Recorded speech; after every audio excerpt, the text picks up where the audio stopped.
इस महीने की मुनासिबत से, चूंकि ये महीना ज़िलहज्ज का महीना है, हज का मौसम है, उस मुनासिबत से ये आयत मुबारक और हदीस मुबारक तिलावत की।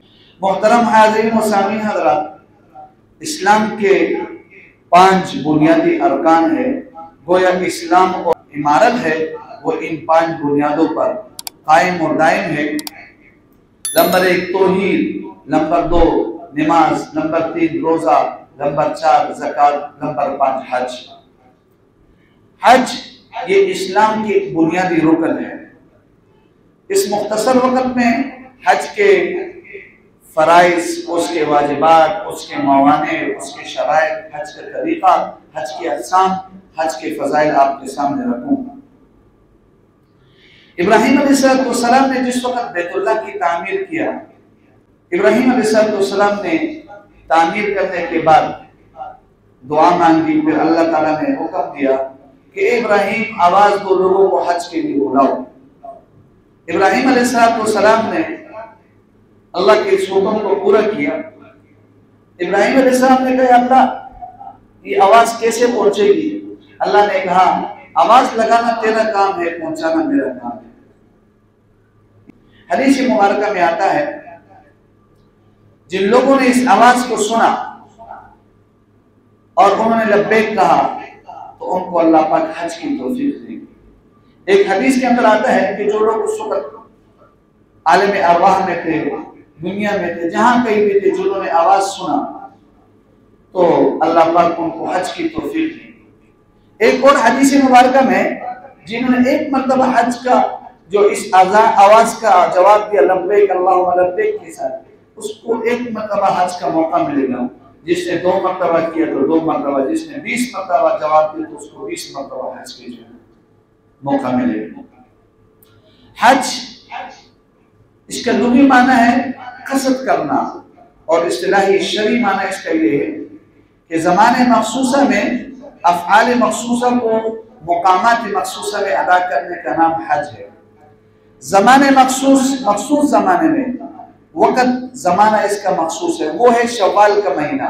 शव्वाल के महीने से लेकर 10 ज़िलहज्जा के दिनों तक ये हज का ज़माना है। शव्वाल के महीने से पहले हज का नियत करना या उसके एहराम बांधना वो उसका एतबार नहीं है। जैसे हज के लिए मीकात है तो इसके लिए ज़माना भी एक मीकात है, एक वक़्त है। अफ़आल मखसूसा, हज किस चीज का नाम है? हज नाम है ज़माने मखसूस, मखसूस ज़माने में अफ़आल मखसूस अफ़आल अदा करना। एहराम की हालत में बैतुल्लाह शरीफ का इरादा करना, उसका तवाफ करना, 7 चक्कर काटना और सफा मरवा के दरमियान सही करना। हज नाम है मखसूस अफ़आल का। 8 ज़िलहज्जा को मिना के अंदर जाना और फिर नमाजें पढ़ना, 9 ज़िलहज्जा को मैदान अरफात में जाना, वक़ूफ़ अरफा करना, फिर 10 ज़िलहज्जा को ज़िलहज्जे की रात वक़ूफ़ मुज़दलिफ़ा करना मुज़दलिफ़ा में, और फिर 10 ज़िलहज्जा को शैतान को कंकरी मारना, रमील जिमार, और उसके बाद कुर्बानी करना, हलक करना, उसके बाद तवाफ़ ज़ियारत करना। और 11 ज़िलहज्जा को शैतानों को कंकरी मारना, नमाज़ें वगैरह पढ़ना, और 12 ज़िलहज्जा को फिर शैतान को कंकरी मारना और नमाज़ें वगैरह पढ़ना। ये हज का नाम है, ये अफ़आल मखसूस है। और सीधे कपड़े ना पहनना, जब एहराम पहन लिया तो एहराम के बाद शिकार ना करना, शिकार पर किसी को इशारा न करना, गुनाह का काम न करना, गाली गलौज न देना, जूतों को न पहनना, ऐसे जूते जिससे हड्डी चुभ जाए, सर को न छुपाना, तेल सर के अंदर बालों के अंदर न लगाना, खुशबू न लगाना। ये अफ़आल मखसूसा है। मुकामात मखसूसा में अदा करना, इसके लिए मुकाम अरफा है, सफा मरवा के दरमियान सही है, तवाफ बैतुल्लाह के अंदर करना है, वक़ूफ़ मुज़दलिफ़ा है, रमी जमारात मिना में करना। ये मुकामात मखसूस है, इसका नाम हज है। ज़माने मखसूसा में अफ़आल मखसूसा, मखसूस अफ़आल मुकामात मखसूसा में अदा करने का नाम हज है। पाक ने फरमाया सबीला, लोगों पर अल्लाह के लिए हज करना फर्ज है जो इसका रास्ते का ताकत रख सकता है। इस मन इस्तता इलैहि सबीला, इसमें फुक़हा किराम के मुख्तलिफ अक़वाल है। इमाम शाफ़ी, इमाम अहमद बिन हंबल फरमाते हैं मन इस्तता इलैहि सबीला, इस इस्तिताअत से मुराद इस्तिताअत बिल माल है। अगर आदमी को माल की इस्तिताअत है, आने जाने का खर्चा है, तो इस पर हज फर्ज होगा। बेशक ये लंगड़ा है, ये लूला है, ये बीमार है, चारपाई पर पड़ा हुआ है, खुद नहीं जा सकते, किसी और को अपने तरफ से दे दे, पैसे दे, इस पर हज फर्ज होगा। इमाम मालिक रहमतुल्लाह अलैह फरमाते मन इस्तता इलैहि सबीला से मुराद इस्तिताअत से मुराद इस्तिताअत बदनी। एक आदमी सही कदर सालिम है, बेशक इसके पास पैसे नहीं है, इसके लिए हज फर्ज होगा। कहते हैं ये जाएगा, रास्ते में कमाएगा, खर्च करेगा, फिर कमाएगा, खर्च करेगा, इसका बदन सही होना चाहिए, इस पर हज फर्ज है। लेकिन इमाम हनीफा रहमतुल्लाह अलैह फरमाते इस मन इस्तता इलैहि सबीला से मुराद जात और राहिला है। दो चीजें फर्जियत के लिए, एक जात और एक राहिला। जात का माना होता है खर्चा, कि इसके पास इतना पैसा हो, रुपया हो कि इसके आने जाने का खर्चा हो जाए, और पीछे जो इसके अहल व अयाल इसके जिम्मे है, जिनकी कफालत इसके जिम्मे है, उसको रोजी रोटी या उसका खर्चा जो है ना उसके ऊपर कादिर हो, इतना इसके पास पैसा हो। दूसरी चीज राहिला, सवारी इसके लिए मुयस्सर हो। चुनाचे अहले मक्का के करीब के लोग जवार में जो लोग हैं उनके लिए सवारी का होना जरूरी है, वो पैदल भी जा सकते। जो दूर दराज है उनके लिए सवारी का मुयस्सर होना जरूरी है। चुनाचे जैसे कोरोना के मौसम में लोगों के पास पैसा बहुत था, उसके ऊपर हज फर्ज हुआ था, लेकिन पैसा था, जात था, राहिला नहीं था, सवारी मुयस्सर नहीं थी, ये कैसे जा सकता है? लिहाजा दो चीजें फर्ज है, एक जात और दूसरा राहिला। सवारी मुयस्सर हो, अगर सवारी नहीं है, टिकट इसका कंफर्म नहीं हुआ है, जा नहीं सकता है, तो बेशक इसके पास पैसा हो, इस पर हज फर्ज नहीं हो। हज ये कुरान पाक से इसका सबूत मिलता है, कई अहादीस मुबारक से इसका सबूत है, इस पर इजमाए उम्मत है कि ये फर्ज है। लिहाजा फुक़हा किराम ने इसकी फर्जियत पे इत्तिफाक किया, लिहाजा इसका इनकार करने वाला काफिर होगा और इस्तिताअत के बावजूद हज न करने वाला फासिक होगा। जो आदमी हज का इरादा कर ले तो उसको चाहिए कि इस भलाई में जल्दी करे, ऐसे ना हो कि इंसान अगले साल तक इसके पास पैसा ना हो या उसको मौत आ जाए। हज के शराइत में से चंद शराइत, एक शर्त ये कि इसके लिए मुसलमान होना जरूरी है। अगर मुसलमान नहीं है तो इस पर हज की शराइत लागू नहीं होगा। नंबर 2, बालिग होना जरूरी है, नाबालिग पर हज नहीं है फर्ज। नंबर 3, अक्लमंद होना, मजनून पर हज फर्ज नहीं है, जो पागल होता है उसके ऊपर हज फर्ज। नंबर 4, आजाद होना जरूरी है, लिहाजा गुलाम वगैरह पर हज फर्ज नहीं है। हज कब फर्ज हुआ? एक कौल तो ये कि हज सन 5 हिजरी को फर्ज हुआ, एक कौल ये कि सन 6 हिजरी, लेकिन राजिह कौल ये कि सन 9 हिजरी को हज फर्ज हुआ।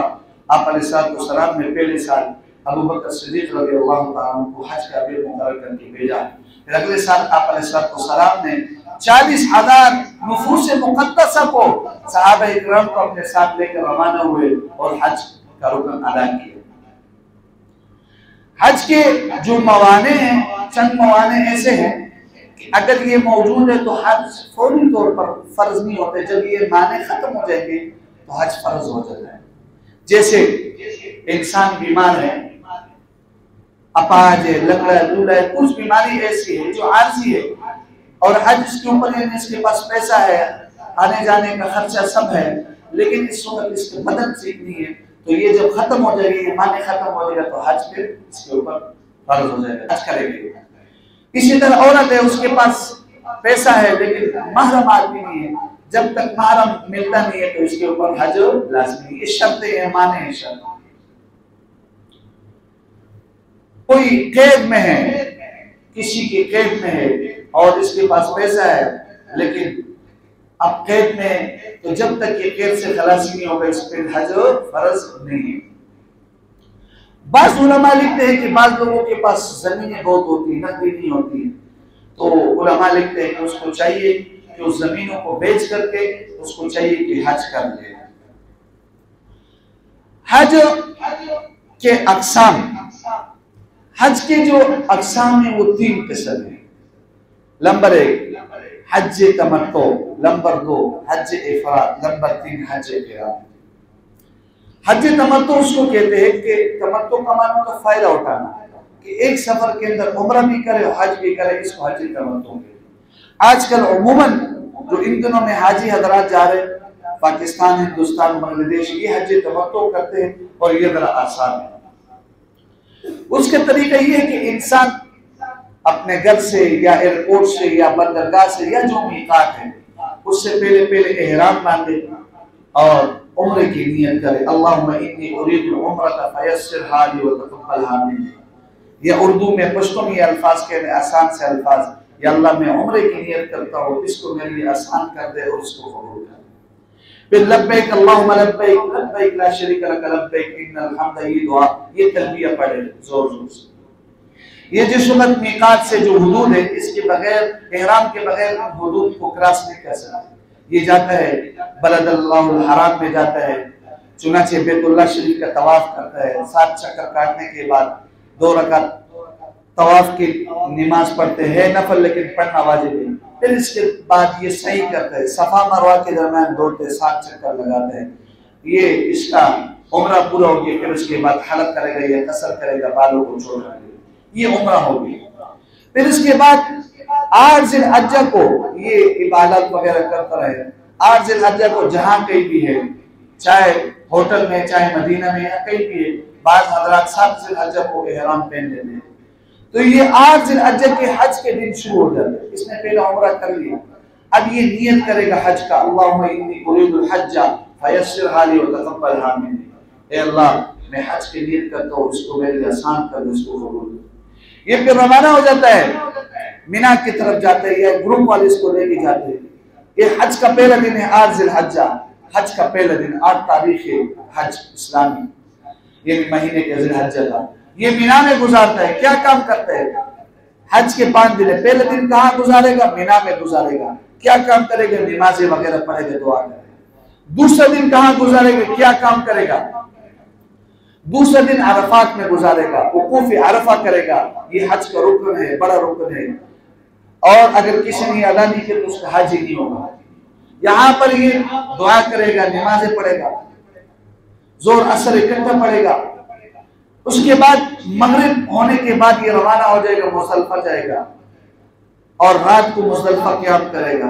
सुबह नमाज के बाद, तुलुए शम्स के बाद ये वकूफ़े मुज़दलिफा करेगा, वकूफ़ खड़े होकर दुआ करेगा, साथ अपने साथ कंकरी लेगा, 49 कर देगा। ये भी तीसरा दिन शुरू हो गया। तीसरा दिन कहाँ गुजारने? मीना में गुजारने। क्या काम करने? 4 काम करने। नंबर 1 रमी जिमार, बड़े शैतान को कंकरी मारने। बुजुर्ग शैतान लिखा होगा, बड़ा शैतान, उसको 7 कंकरी मारना, बिस्मिल्लाह अल्लाहु अकबर, ऐसे कंकरी मारने। रिज़ल रहमान के रज़ामंदी के लिए, शैतान को दूर करने के लिए ये दुआ पढ़ेगा। उसके बाद ये कुर्बानी करेगा और तीसरे नंबर पर इसके बाद ये हलक करेगा, टिप करेगा। ये तरतीब के साथ है। और इसके बाद चौथे नंबर पर ये तवाफ़ ज़ियारत करेगा, सही करेगा। तवाफ़ ज़ियारत के बाद इसका हज पूरा होगा। तो इस तीसरे दिन 4 काम करना है। नंबर 1 बड़े शैतान को, एक शैतान को मारना है, बड़े शैतान को। नंबर 2 कुर्बानी करना है। नंबर 3 हलक करना है। नंबर 4 तवाफ़ ज़ियारत करना है। ये 4 काम पूरे हो गए, तीसरा दिन खत्म हो गया। चौथा दिन कहाँ गुजारना है? क्या काम करना है? मीना में गुजारना है। काम ये करना है कि नमाजें पढ़ना और तीनों शैतानों को मारना है। इसमें पहले शैतान के बाद भी दुआ करना है, दूसरे शैतान के बाद भी दुआ, तीसरे के बाद दुआ। 5 और आखिरी दिन ये भी मीना में गुजारना है। क्या काम करना है? तीनों शैतानों को कंकरी मारना है और दुआ करना है। ये हज के दिन पूरे हो गए। इसको कहते हैं हज तमत्तो। इसमें आखिर में एक तवाफ करना होता है, तवाफ विदा, ये वाजिब है। आखिर में जब पाकिस्तान के अपने मुल्क आना होता है, तवाफ विदा। याद रखो, हज तमत्तो वालों पर कुर्बानी वाजिब है, ये बतौर शुक्राने की। दूसरी किस्म है हज इफराद। हज इफराद ये है कि इंसान अपने घर से, एयरपोर्ट से, बंदरगाह से या मीकात से सिर्फ हज की नियत करे, अल्लाहुम्मा इन्नी उरीदुल हज्जा फयस्सिरहा ली व तक़ब्बल अन्नी, और लब्बैक कहते। ये फिर इस इहराम के हालत में होते हैं, 8 ज़िलहज्जा को फिर जाता है।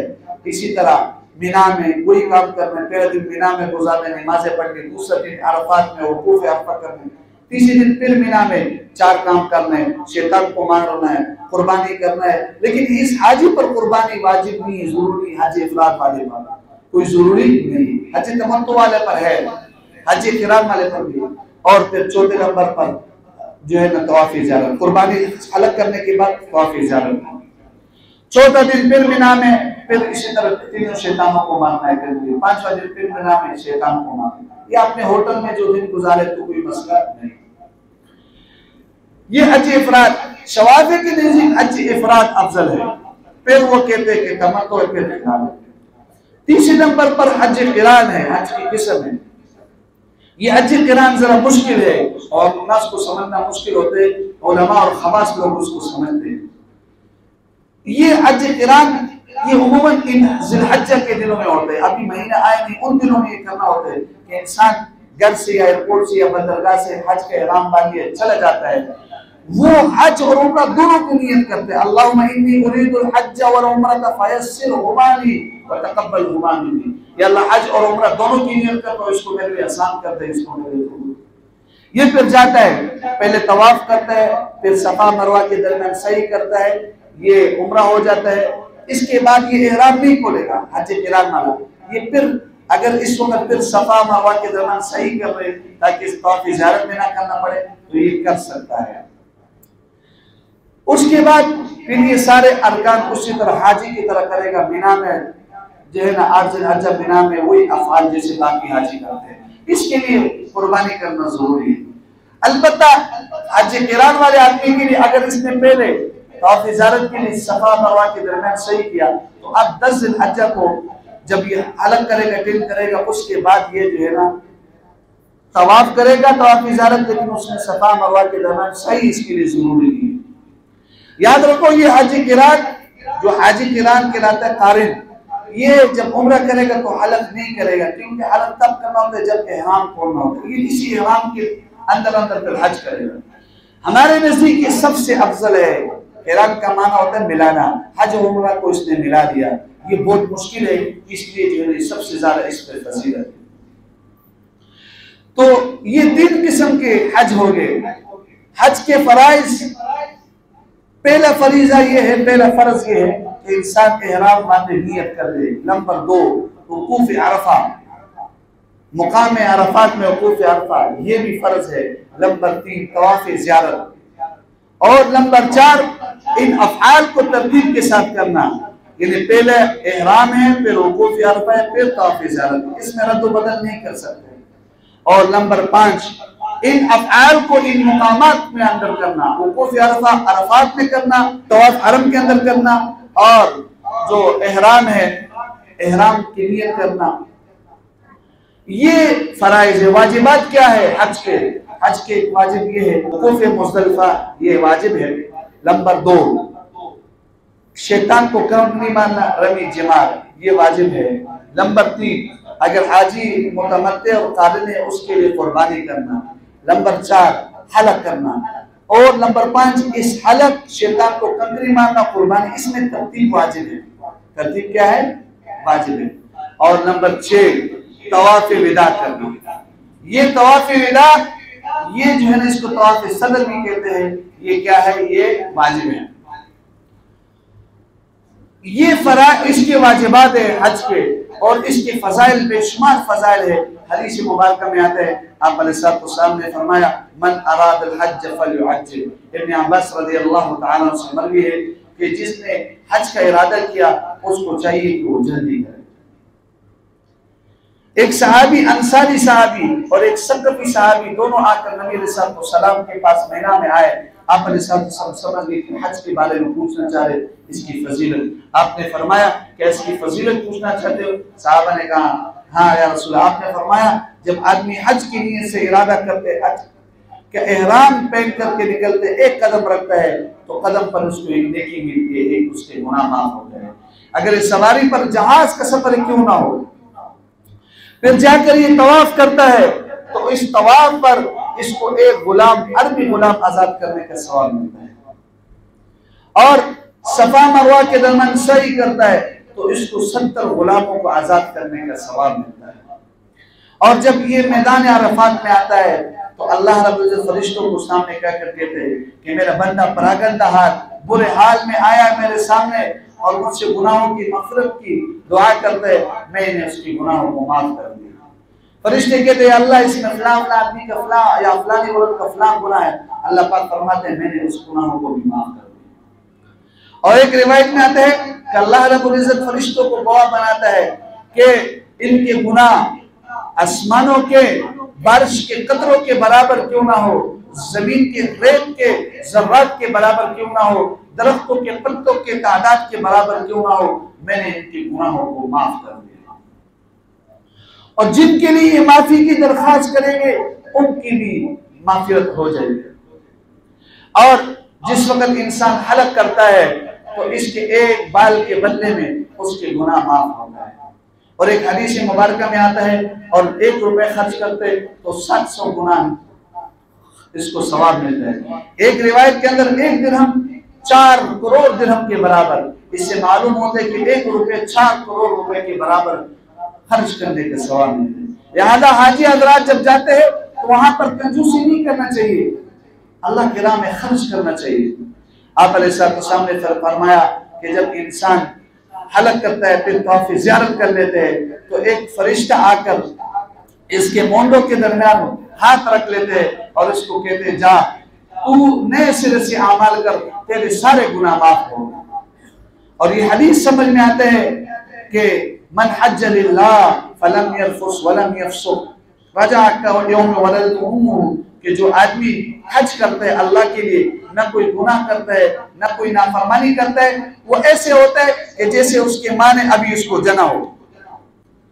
एक सहाबी ने आकर रसूलुल्लाह सल्लल्लाहु अलैहि वसल्लम से सवाल किया, फरमाया अय्युल अमल अफजल या रसूलल्लाह, सबसे बेहतरीन अफजल अमल कौन सा है या रसूलल्लाह? आपने फरमाया अल ईमान बिल्लाह, अल्लाह की जात पर ईमान लाना।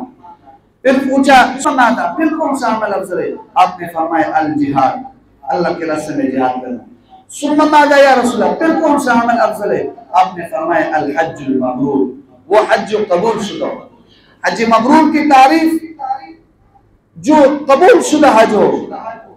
इमाम बुखारी के किताबुल बुखारी में हाशिये में माना इसका लिखा है कि हज मबरूर हज मकबूल को कहते हैं। एक माना ये है कि इंसान हज करने से पहले जो गुनाह करते था, हज करने के बाद उस गुनाह को छोड़ देते हुए हज मकबूल है, हज मबरूर है। पहले सिगरेट पीता था, हज करने के बाद सिगरेट को छोड़ दे तो ये हज मबरूर है। एक हदीस मुबारक में आता है, आप अलैहिस्सलाम ने फरमाया, अबू हुरैरा रज़ियल्लाहु तआला से मरवी अल उम्रतु इलल उम्रा कफ़ारतुल लिमा बैनहुमा वल हज्जुल मबरूर लैसा जज़ाउ इल्ला अल जन्नह। एक उम्रा के बाद दूसरा उम्रा करना, ये दरमियान में इसके लिए कफारा हो जाते हैं, इंसान के गुनाह को माफ कर देते हैं और हज का जो सवाब है वो जन्नत है। आप अलैहिस्सलाम ने फरमाया, अबू हुरैरा रज़ियल्लाहु तआला से मरवी फरमाते सलासतुल वफ़दुल्लाह, 3 चीजें अल्लाह के वफद है, अल हाजी वल गाजी वल मुअतमिर। एक हाजी, एक उम्रा करने वाला, एक हाज, एक जिहाद करने वाला गाजी। एक रिवायत में आते हैं, आप अलैहिस्सलाम ने फरमाया सलासतुल वफ़दुल्लाह इन अजाबहुमुल्लाह दाउल्लाह, अगर ये अल्लाह से दुआ करे तो अल्लाह इनकी दुआ को कबूल करे, और जो अगर ये मग़फ़िरत की दुआ मांगे तो अल्लाह पाक उनकी दुआ को इनकी मग़फ़िरत करते हैं। आप अलैहिस्सलाम ने फरमाया अल हुज्जाज वल उम्मार हाउलाई वफ़दुल्लाह, ये अल्लाह के वफूद है, हाजी और उम्रा करने वाले हैं। ला युरीदुना इल्ला रिज़ल्लाह, इनका मकसद क्या होता है? अल्लाह की रज़ामंदी। इन अजाबहुमुल्लाह इन दाउल्लाह अजाबहुमुल्लाह, ये अगर दुआ मांगते तो अल्लाह पाक उनकी दुआ को कबूल करते हैं। हाउलाई ज़ुयूफ़ुर रहमान, ये सारे के सारे ये रहमान के मेहमान है, ये रहमान के मेहमान है। ला फी बलदिल्लाहिल हराम, अल्लाह के मोहतरम शहर में, ला युरीदुना इल्ला रिज़ल रहमान, इनका मकसद और इनका इरादा क्या है? सिर्फ अल्लाह की रज़ामंदी। तो ये अल्लाह के मेहमान है अल्लाह के शहर में। एक सहाबी ने पूछा, या रसूलल्लाह मा युजिबुल हज, क्या चीज हज को वाजिब करते हैं? आपने फरमाया अज़्ज़ाद व राहिला, इंसान के पास तोशा हो, आने जाने का खर्चा हो, पीछे बीवी बच्चों के लिए जो उनके नाम नफका जिसका वाजिब है उसका खर्चा हो, और सवारी इसके साथ मुयस्सर हो, तो हज इस पर वाजिब हो जाता है। हमें देखना चाहिए अपने माल को अपने, लेकिन याद रखें कि ये कर्जे से खाली हो, ये पैसा उसके पास कर्जे से खाली हो और जरूरत से ज्यादा हो। बहुत सारे लोग ऐसे हैं कि उनके ऊपर हज वाजिब हो जाते हैं लेकिन फिर भी हज नहीं करते। एक हदीस मुबारक में आप ने फरमाया, ऐसे आदमी कि जिसके ऊपर हज फर्ज हो जाता है और उसके लिए कोई चीज माने नहीं है, उसके लिए कोई चीज रुकावट नहीं है, न कोई सुल्तान जाबिर सुल्तान उसके लिए कोई रुकावट है, न कोई एक से जरूरत है, न कोई रोकने वाली जरूरत है, फिर भी ये हज नहीं करते। इन माता इंशा यहूदीन और नसरानी, फिर इसको मौत आ जाए तो फिर चाहिए यहूदी मरे या नसरानी मरे। यानी शक है, ऐसा ना हो कि इसके ऊपर हज वाजिब हो गया था, फर्ज हो गया था और इसके लिए कोई रुकावट नहीं था और फिर भी इसने हज नहीं किया, ऐसे ना हो कि यहूदी होकर मरे या नसरानी होकर मरे। एक सहाबी ने पूछा, या रसूलल्लाह मल हज, हज क्या है? आपने फरमाया कि परागंदा बाल हो और कुछ परागंदा हाल और बुरा हाल हो। फिर पूछा अय्युल अमल अफजल, हज में कौन सा अमल अफजल है? आपने फरमाया अस्सज्जु वल हज्जु, खून बहाना और ज्यादा लब्बैक अल्लाहुम्मा लब्बैक ला शरीका लक लब्बैक, ये दुआ पढ़ना। तो ये जो हज है ये इंसानों की कफारे का जरिया बन जाते हैं। हदीस मुबारक में आता है इंसान जब हज करते हैं तो गुनाह से ऐसे पाक साफ हो जाते हैं जैसे कि उस वक्त एक बच्चा गुनाह से पाक साफ पैदा होते हैं। हज़रत उमर रज़ी अल्लाह ताला अन्हु बैठे हुए थे, एक वफद आया, जमात आया, उसने तवाफ किया। हज़रत उमर ने उसको बुलाया कि तुमने किस नियत से तवाफ किया? उन्होंने कहा हमारा मकसद सिर्फ अल्लाह की रजा था। उन्होंने कहा कोई कारोबार, कोई तिजारत, कोई और मकसद कहा नहीं, किसी लेना देना कहा नहीं, किस लिए आए थे? उन्होंने सिर्फ अल्लाह की रजा के लिए। तो उमर ने फरमाया जाओ नए सिरे से अमाल करो, तुम्हारे पिछले सारे गुनाह माफ हो। तो इंसान के सारे गुनाह माफ हो जाते हैं। जैसे इन्नल इस्लाम यहदु मा काना क़ब्ला, कि इस्लाम जब इंसान इस्लाम कबूल करते तो उसके सारे गुनाह को माफ कर देता है इस्लाम। तो इसी तरह हज करता है तो उसके पिछले सारे गुनाह माफ हो जाते हैं।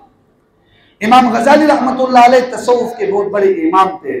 वो बैठे हुए एक साहिब कश बुजुर्ग को देखा कि उसने मैदान अरफात में यौम अरफा के दिन एक बूढ़े आदमी को देखा और ये शैतान था और ये रो रहा था और इसका कमर झुका हुआ था। उससे पूछा, और इसका रंग पीला जर्द हो चुका था, इससे पूछा क्यों रो रहे हो, रंग पीला जर्द क्यों है, कमर क्यों झुकी है? तो इसने कहा कि मैं इसलिए रो रहा हूँ कि इंसानों के गुनाहों की मग़फ़िरत हो जाएगी, आज उनके गुनाह माफ हो जाएंगे। मेरा कमर इसलिए झुक चुका है, कमजोर और लागत इसलिए हो चुका हूँ कि ये जो घोड़े हैं, घोड़ों के जो अल्लाह के रास्ते में जिहाद के लिए, हज के लिए जो आते हैं, इन घोड़ों के टापों ने मुझे लागत और कमजोर कर दिया और मेरा रंग इसलिए कमजोर हो चुका है, पीला जर्द हो चुका है कि ये जो लोग कहते हैं कि अल्लाह खात्मा आखिरी खात्मा खैर पर फरमा, इस लफ्ज ने मुझे मेरे कमर को झुका दिया, मेरे रंग को पीला जर्द कर दिया।